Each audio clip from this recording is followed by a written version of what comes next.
చక్కెర, బెల్లం రెండూ చెరుకు నుండి ఉద్భవించాయి. రెండూ ఒకేలాంటి క్యాలరీలను కలిగి ఉన్నాయని, బెల్లం అధికంగా తీసుకోవటం వల్ల దుష్ప్రభావాలు ఉండవచ్చు.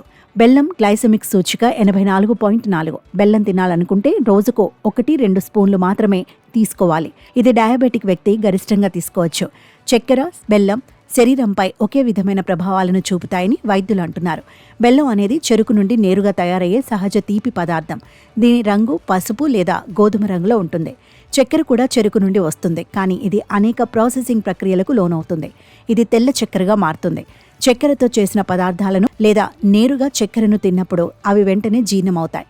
చక్కెరలో ప్రోటీన్లు, ఖనిజాలు ఏమీ లేకపోవటం వల్ల వేగంగా జీర్ణమవడంతో పాటు అది అంతే వేగంగా రక్తంలో కలుస్తుంది. దాంతో రక్తంలోని గ్లూకోజ్ స్థాయి వెంటనే పెరుగుతుంది. గ్లూకోజ్ పెరగడంతో క్లోమ గ్రంథి ఇన్సులిన్ను విడుదల చేస్తుంది.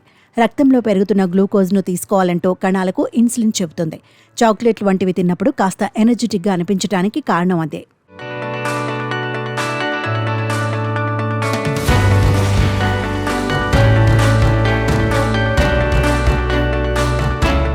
బెల్లంలో కొంతవరకు పోషకాలు ఉండటం వల్ల మితంగా తీసుకోగలిగితే కొంతవరకు మేలు.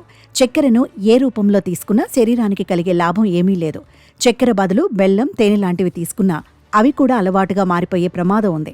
శరీరం బరువు అదుపులో ఉండాలన్నా, రక్తంలోని చక్కెర స్థాయిలో స్థిరంగా ఉండాలన్నా తీపిని తీసుకోవటం తగ్గించుకోవటమే మంచిది. మధుమేహాన్ని ఎప్పుడు అదుపులో పెట్టుకునేవారు, ఆహారం విషయంలో జాగ్రత్త తీసుకునేవారు అప్పుడప్పుడు తీపి తినటం వల్ల పెద్ద ప్రమాదమేమీ ఉండదని డాక్టర్లు చెప్పారు.